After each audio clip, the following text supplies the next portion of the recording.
Nedelja 23. novembar ući će u istoriju ženskog odbojkaškog kluba Žitište. Naime, tog dana u fiskulturnoj sali osnovne škole Sveti Sava odbojkašice Žitišta odigrale su u svojoj 10. godini postojanja svoju prvu međunarodnu utakmicu. Ostaće zabeleženo da su gošće Žitištanke bile odbojkašice iz Republike Bosna i Hercegovina, odbojkaški klub Tuzla iz istoimenog grada. Nažalost, mlada, ali i perspektivna ekipa Žitišta izgubila je ovu utakmicu, ali da kažemo i to da je ekipa iz Tuzle, premijer ligaš, da je bila šampion i osvajač nacionalnog kupa i da je trenutno u samom vrhu tabela i ima šanse da ponovi uspehe.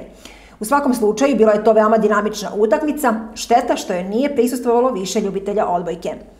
Pre utakmice u maloj sali Skupštine opštine Žitište priređen je skroman prijem za gošće iz Tuzle.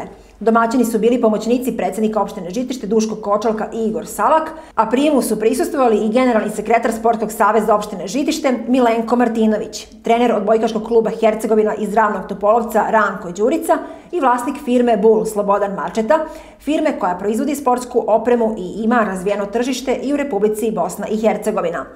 Nakon ugodnog razgovora, Alija Fatić, koji je predvodio ekipu Tuzlanki, inače visoki funkcioner Odbojkaškog saveza i Olimpijskog komiteta Republike Bosne i Hercegovina, uručio je domaćinima prigodne poklone i poziv da se sledeći susret dogodi u Tuzli. Po završetku prijema gošće su izrazile želju da se fotografišu ispred statue Rocky Balboa, što im je i omogućeno. Po završetku utakmice domaćini su u restoranu Lovac priredili svečani ručak za igračice oba tima. Gošćama i gostima uručeni su skromni pokloni, majice Sportskog saveza opštine Žitište i majice udruženja građana Rocky i najnoviji broj sportskog lista Marker.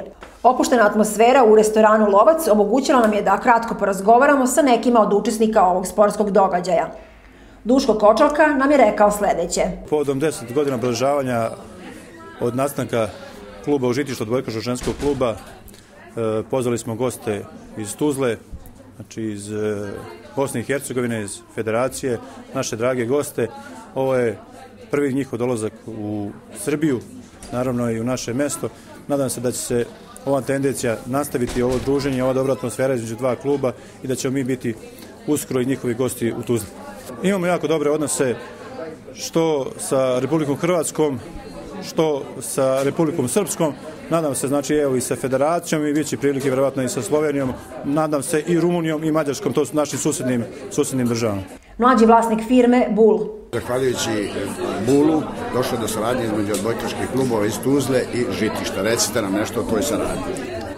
Tako je, imamo već dugu saradnju sa Federacijom i Bosnom i Hercegovinom i jednom između ostalih ekipa je Žok Tuzla, gde smo i generalni sponzori kad je pitanje sportska oprema.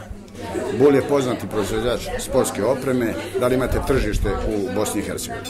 Ima i to se tek proširuje cijelo tržište i zahvaljujući jednom pogonu u Žitištu spojili smo ove dve ekipe da odigraju prijateljsku utakmicu. Nadam se da to nije kraj saradnje između vaših kupaca i naših sportskih kolektiva. Nije daleko od toga. Tek ćemo da sastavimo celu saradnju sa cijelom Bosnom, da proširimo i na Hrvatsku i na Sloveniju, tako da je ovo tek početak. Što sportski, što i u privredi. Ninela Jahić, najiskusnija igračica i kapiten Tuzlanki. Jako mi se svidjelo, domaćini su jako, prijatni i toplo su nas primili i ovim putem želim da se zahvalim domaćinu na ovako lijepo dobrodošlicu. Vi se mnogo bolje kotirate nego oni, igrate prvu ligu Bosne i Hercegovine, uporedite odbojku u Žitištu i u Bosni i Hercegovini. Odbojka u Žitištu mislim da je jako mlada odbojka i perspektivna, mislim da su igračice jako mlade, ali jako dobre igračice, što se razvilo na utakmici. Što se tiče odbojke u Bosni i Hercegovini, mislim da je slabija od cijeloj Srbiji, odbojka je slabija, ali što se tiče naše ekipe, bolje kotiramo od ekipe opštine Žitište. Da li će se ova saradnja nastaviti? Ja mislim da hoće, na sve na predsjedniku kluba, ali mislim da će se nastaviti i jako mi se svidjela općina i nadam se da će u budućnosti da sarađujemo sa vašom ekipom i da igramo i mlađe kategorije i stariji. Razgovarali smo i sa gospodinom Alijem Fatić. Danas smo, na poziv ljudi iz Žitišta došli ovde, odigrali utakmicu i da vam budem iskren, izuzetno smo zadovoljni i kao što smo danas rekli na sastanku u općini, da želimo ostvariti jednu saradnju u budućnosti. Sve u svemu, lepa sportska manifestacija. Sljedeći prilog pravit ćemo u Tuzli.